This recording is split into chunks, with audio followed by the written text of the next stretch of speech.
Good afternoon, ladies and gentlemen. My name is Manny. I am the host of the podcast, The Inca, and today we are joined by Marcus. It's a pleasure to have you, sir. Good to meet you. So, Marcus, how? Please introduce yourself. Hi, I'm Marcus MacGregor. I've been pamphleting the UBC students, starting with the physics students, but now I'm doing the more general students at UBC about physics ideas I've come up with, and now I've gone on to class consciousness and stuff like that because it's a more general audience and they seem to like what I say.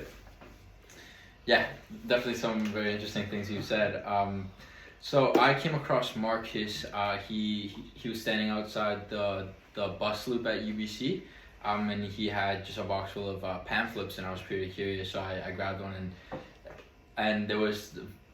You covered a lot of various topics every time I read one, and they're always very unique insights, very hot takes. So I just sort of happened to have this podcast, and I was like, I would love to hear what this guy has to say.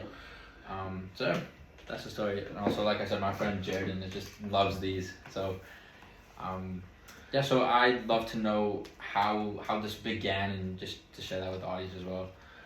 Well, yeah, so I'll go over what we were saying before. 20 years ago now, I had this idea about the hole in the side of Mars called the Hellas Basin, and how it's too big to be caused by a meteorite. So I was thinking that it was probably caused by Jupiter. But it's not that novel idea, so I thought there would be research on it, and I could not find any. So I decided to email physicists about it, and I emailed hundreds of physicists. So many that Hotmail told me I was spamming, and I got nothing back. It was a wall of silence. Nobody wanted to answer my physics questions, which I found fine. So I went to the vice president of UBC, and I asked him to recommend me somebody. And he did it. He recommended me Phil Stamp. And I went, cool. And I went to see Phil Stamp, and Phil Stamp said, I'm not going to talk to you. You can't make me talk to you. Go away.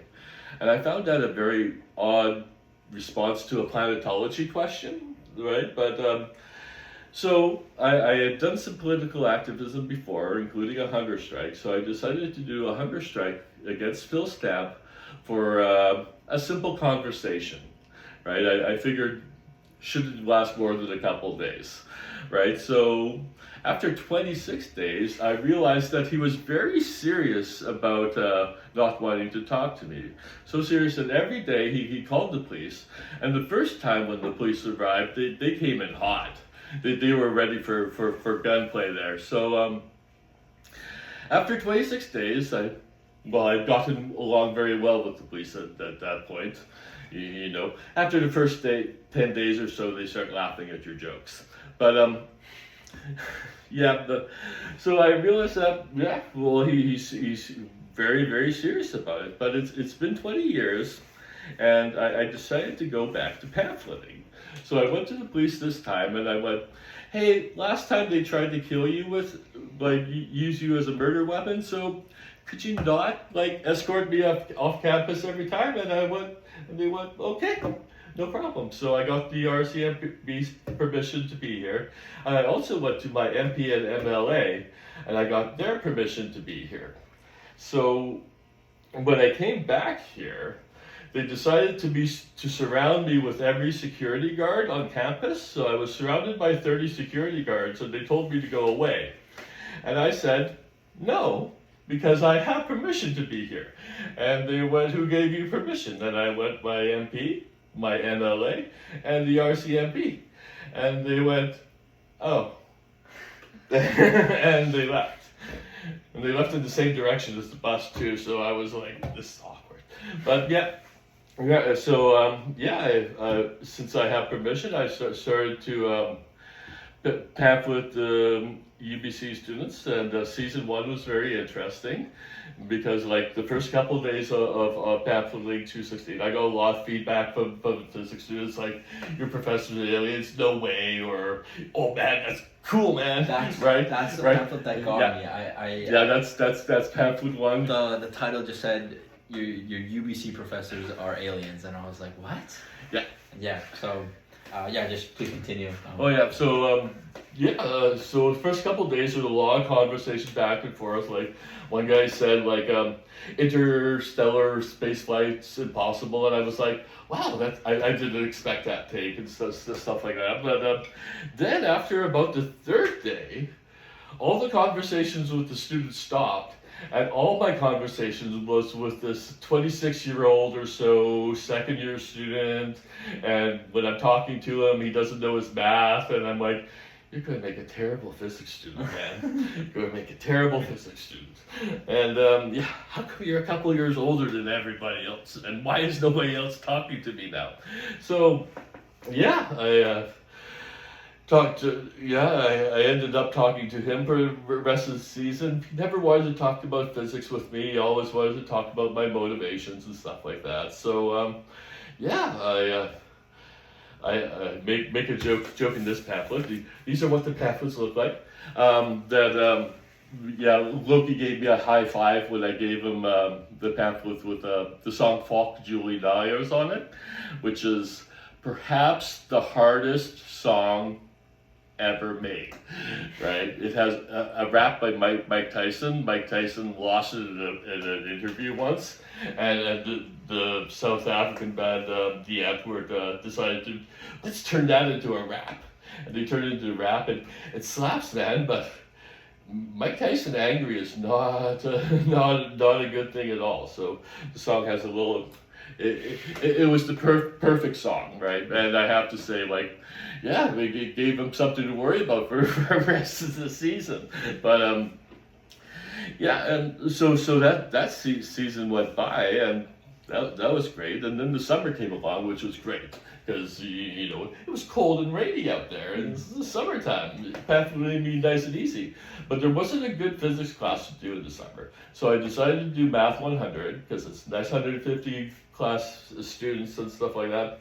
And this time when I went to try the pamphlet, they all walked by me as if I wasn't even there. It wasn't like the bus stop walked by me where they look over, they see me, maybe they look at what the pamphlet says. No, they made sure they did not make eye contact with me, and 150 students every day would walk by me, and like nobody would take a pamphlet at all.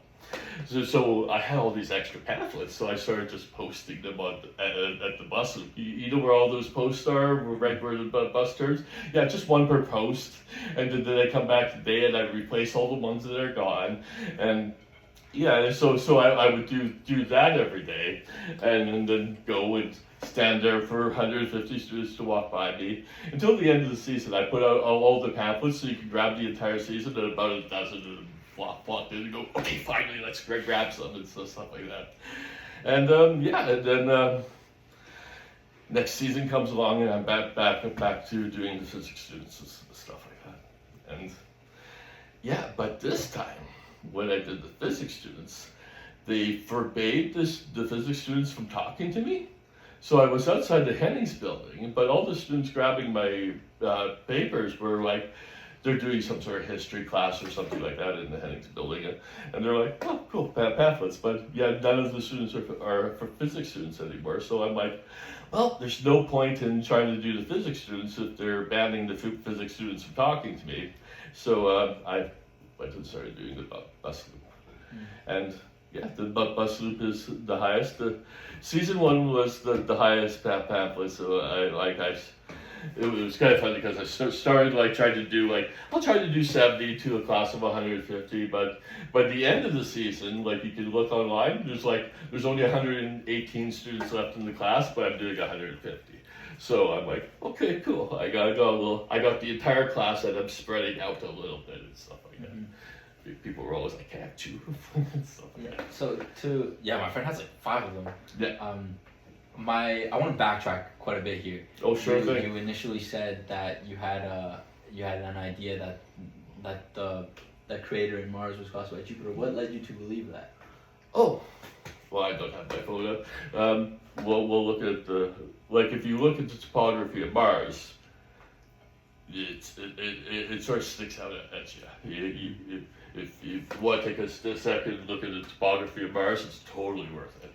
But Yeah, there's a maximum size for craters because when a meteorite hits the Earth or any planet, in this case Mars, it'll bring a lot of heat with it, and the bigger it is, the more heat it brings with it. And there's a certain size where it brings so much heat that it'll just melt everything, and there won't be a crater anymore. And that size is somewhere around Belgium, so you can't really have a crater bigger than Belgium. And the crater on Mars is the size of Western Canada, which, yeah, orders of magnitude too big to possibly exist. So it's like, hasn't anybody thought that it got too close to Jupiter's gravity at some point? Right? Because, there's a whole bunch of debris in between it and Jupiter. It seems like a no-brainer, right? And I don't even see a whisper of it, right? So, yeah, I went. I'll go ask them a question, see what they say, and their response was, "Die." Right? Don't ask us this question. So We'd rather have you dead. I've noticed that these pamphlets, the ones that I've read, Yeah. They mostly cover social truths. So There's a lot of social issues yeah. and So stuff like that. yeah. So where's the connect to that? Oh, when I was doing the math students and they were all walking by me and stuff like that, like I was holding up physics papers and I'm like, well, maybe it's because I'm doing math students and they're not interested in physics as much. Maybe I'll try social issues. So I brought out the pamphlet, fine, let's talk about social class, and seeing if that one had any traction and stuff like that, because I figured it would, right? But of course, they were still in the mode of, like, we're not making eye contact, so they kept walking by, but I still posted it up. And, like, I see people walk by and take pictures of it and stuff like that, so like, I'm still spreading the message, even if I'm getting this weird cold shoulder every day. But, yeah, I thought that would really pick up. So, in season 6, I saw this music video, and I had stopped doing music videos in my pamphlets in season 5, but I saw one, I went, oh, I gotta use that one. So I brought back, fine, let's do social class. Let's talk about social class, and I put that song in it, and yeah, this time I'm doing the bus loop, and that one caught on like fire, right? So I was like, oh, I figured you wanted to talk about social class. So I decided, okay, fine, let's do more social class ones. And since I was doing every single day at the bus loop, because I'm slowly accelerating how much pamphleting I'm doing, I sort of ran out of material. Like, I can only talk about physics so long because, like, it gets harder and harder. So, like, I can give you the intros, but I'm not putting out a pamphlet of tensor calculus because it's a waste of 7 cents if you ask me. So, yeah, so I decided to do more social ones, and people were like, oh, that one was awesome. And yeah, and then I started, like, I get feedback from people every once in a while, and they say something, and I'm like, okay, I'll talk about that some more. Oh, you like that one? I'll do a sequel and stuff like that. So I have a bit of a request here. You emailed me season 7. Yeah. And you also have these 2 pamphlets here. So I was hoping that you could read one out for the viewers here. So just take your pick. Oh, let's see. What is a good one to read?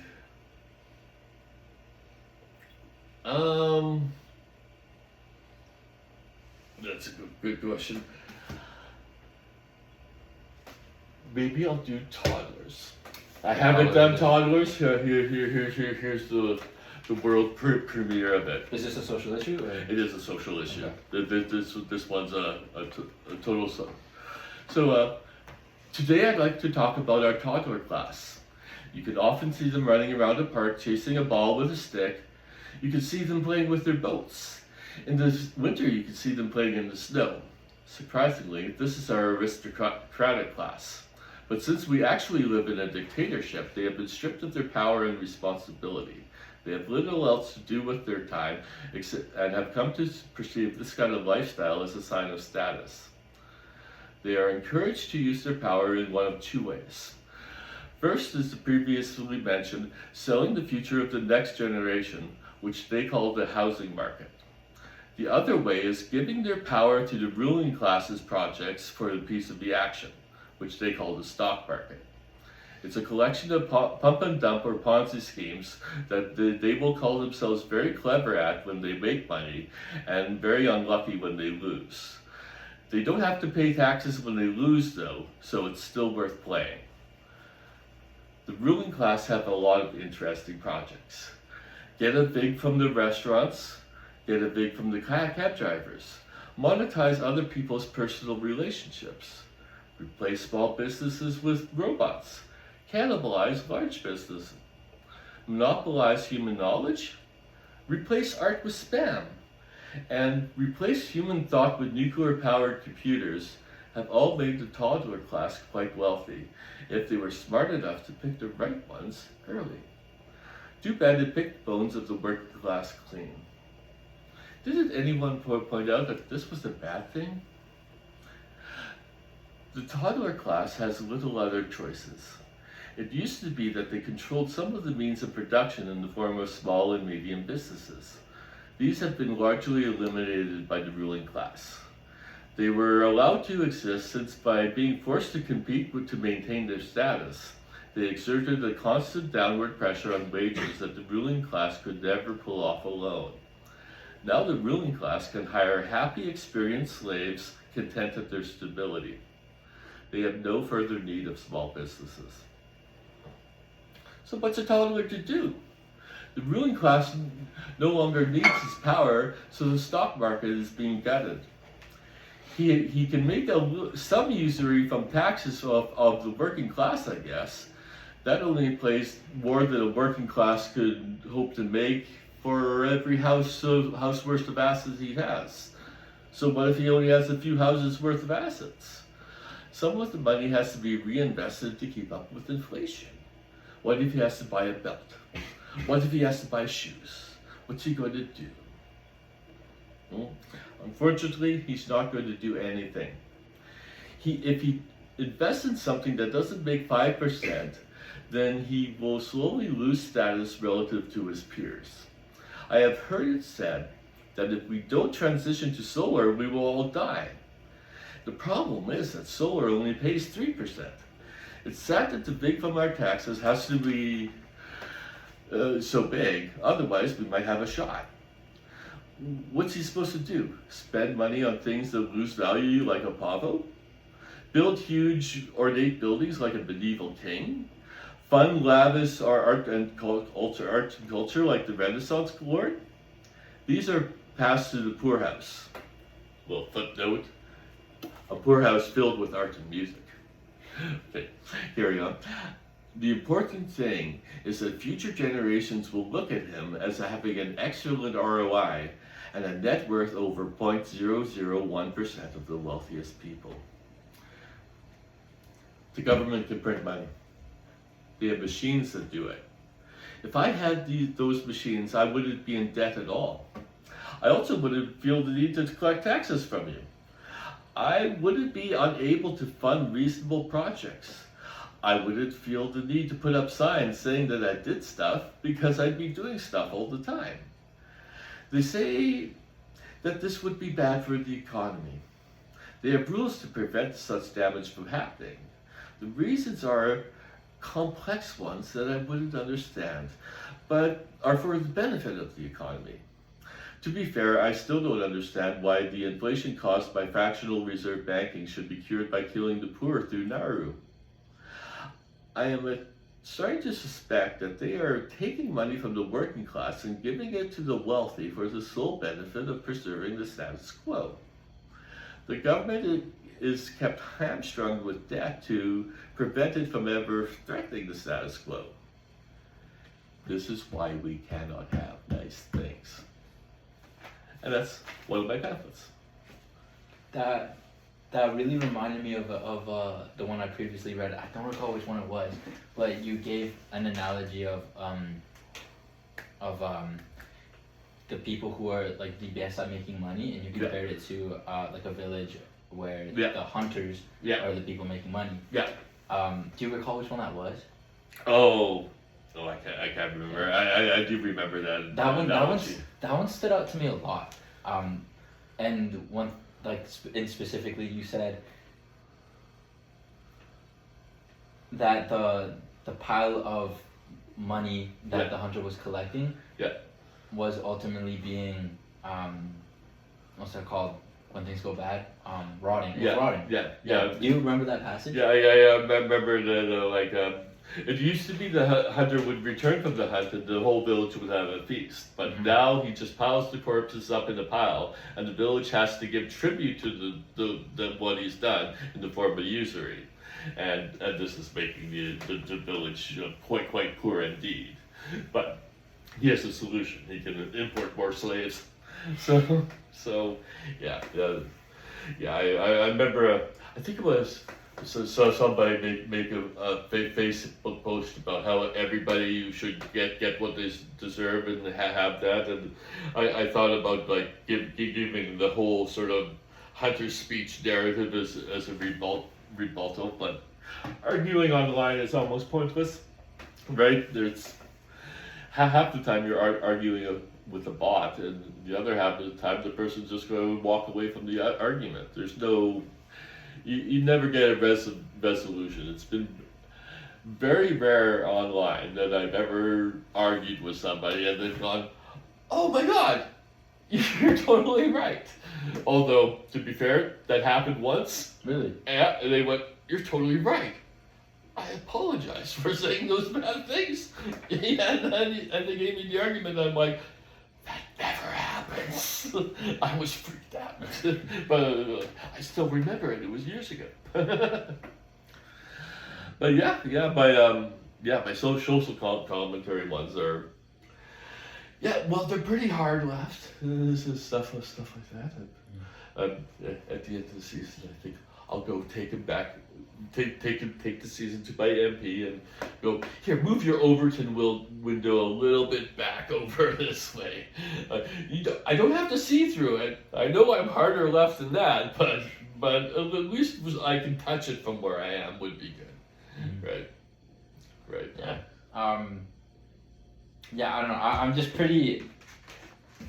I'm pretty astonished that a lot of people will sort of just live through life and never question these things. And here you are, someone who's been in quiet. What's the word? Oh, I'm totally blanking. You're an inquisitive person enough to question these. Yeah. So yeah, I think that's great. Yeah. I think there ought to be more people asking these questions. Yeah. I really love that comparison you made to the villagers, honestly, because the resolution that the hunter had to the rotting pile was just to import more and all of a sudden take taxes, and it's like when you put that with respect to food, it doesn't make sense at all. Yeah. So why does it make sense with money? Yeah, I know, because they had wealth in all sorts of other forms. Wealth used to be like food. How many cows do you have? That determines how wealthy you are, but it gets harder and harder the more cows you have, right? You have to take care of those cows, and that'll cost you cows. Right? But this way, the money will stay perfect forever, and you don't have to care for it. And like when we had it as gold, people could come and take it from you, but they can't take it anymore, and it just keeps getting bigger too. And that's causing all our problems because all the money that's made in ways that are not work have to be paid for in work, right? So like if somebody does some crypto or some bonds or some stock market or something and gets $1 million and buys a big yacht, some other guys have to work $1 million worth of work in order to buy that yacht, right? And so that means their work has to be devalued in order to pay for the usury. So all the work is the big chunk of the pie, and the usury is a cut off that pie, and the cut is getting bigger and bigger and bigger because everything's compounding interest. So next year that their cut will be bigger, and the year after their cut will be bigger. That's why in 1950 a person working a minimum wage job could buy themselves a house. And now a person who works a job cannot buy themselves a house. It doesn't matter if it's minimum wage anymore, because the minimum wage people buying houses, that went away in 1960. But every decade it's been halved. Like, it's basically twice as hard to buy a house every single generation, right? So, like, the boomers, most of them would have needed help from their parents and stuff like that. But their parents were silent gen who could buy a house on minimum wage. You know, if you're making good money, you make twice minimum wage. You might even make 3 or 4 times that. So you can buy several houses. So your kids needing a house isn't a problem anymore. But if you don't have that sort of financial backing, well, once it hits Gen X, you can't buy a house if you're just a working person, right? And then millennials, you can't buy a house if you're an academic and stuff like that. And now it's Gen Z's turn, and you know, good luck renting an apartment, right? So, our system has been set up to make it harder for the next generation, which is not the traditional way of doing things. For thousands of years, we've actually tried to make it better for the next generation. We would build buildings that would last hundreds of years. We would build buildings that would last 50 years, because who cares if they fall down in 50 years, right? So we would build things to last. You know, people had like kitchen utensils for 20 years and stuff like that because they were solid and they were made to last. But we've decided to make things a little bit worse every passing year, and I think it's like we're destroying everything. Well, definitely in this part of the world, I think we're on the age of doing a better job of conserving, I'd say, well, culture, the way of life, a little bit, I'd say. A little bit. I was watching a video the other day how they noticed that back when I was 20, all the music was bands, right? You turn on the radio, or somebody have a CD or something like that, and it would be some band playing some tunes and stuff like that. And bands have kind of gone away, and they've been replaced by all these solo acts, because they find solo acts easier to market and stuff, because bands break up and stuff like that, and then your sales quotas are all off for next year and stuff like that. But bands have been the traditional way of making music, but it's not marketable anymore, so they're focusing on these solo acts and stuff like that. But I'm glad I put songs in my pamphlets, because I didn't even know there were any Gen X or Gen Z good songs. Didn't know they exist. They don't come on my feed, right? Nothing comes at all, right? Like I consider Taylor Swift a millennial, and that's about the closest to modern music that would normally come on my feed until I started digging and searching. But all the good bands I found are like Russian and Japanese. Interesting. I have a nice Japanese Indian fusion song. So That's a scary thing, isn't it? How you could be censored so much online to what you're exposed to. yeah, That was it like certain worlds and stuff like that. Like when you go online, do you see any boomers or Gen X or millennials speaking? Probably not much, except maybe in third person, where it's like, check out what this guy said. Yeah. Right. But you know, so everybody's been being placed in their little boxes and stuff like that, and it makes everybody think that everybody thinks just like they do, because all the communists will get all this communist stuff, and they don't even realize it doesn't exist for other people. And the same thing with the environmentalists or gay rights or anything like that. Yeah, if it's not what you're into, you don't get told about it. And that makes the whole people spreading the message online and stuff like that, like all they get to do is they get to preach to their own choir, right? So they might get a whole bunch of likes, but they're getting likes from people that would have liked it anyway, right? They're already converts. Preaching, like doing activism online, has become almost pointless because of demographics. Mm-hmm. Yeah, so we're running out of time here, That's so I fair. just wanted to ask you a couple of finishing questions here. One, do you plan on revisiting talking with physicists about your theory of the crater in Mars? Oh, I don't try to talk to them anymore, No? right? Lost cause? Oh, and no, like I do see them. There's been one physicist who I remember him walking by me on season 1, pamphlet 3, which is the grand unified, and he stopped grand unified theory, and he stopped and he went, "Do you mean the same thing I mean when I say the grand unified theory?" and I went, "Yep." And so he took that pamphlet and he's been taking one ever since for, well, several seasons now and stuff like that. Although he's petering off because he's already read that one and stuff like that. But when there's new ones, I'm like, yeah, check it out. It's got a good new song. Right on. So, I mean, these are physicists at UBC, yeah? Yeah. Surely we can find someone online that will connect you or something. Well, Right? I don't think so. Like, so say like 20 years ago, he's no longer in power and stuff like that. But if Phil Stamp tells all the other physicists don't talk to him, and he's the head of CR, right, with the Canadian Institute of Advanced Research. Yeah, the other physicists aren't going to do it. Right? It's not worth the heat, right? And you know, I get that, right? But then again, I'm just going with the concept that they're all shot us, so let's just go with that. Fair enough. My other question was, what are your future plans after season 7? Season 8? Season 8. Yeah, it'll just be season 8. It'll be summer. Yay! Yep. Yeah, but it'll be summer at the bus loop, and they'll be better. Have you ever thought about like going to different campuses? I tried going up to SFU and see what that looks like, but it looks like a futuristic prison.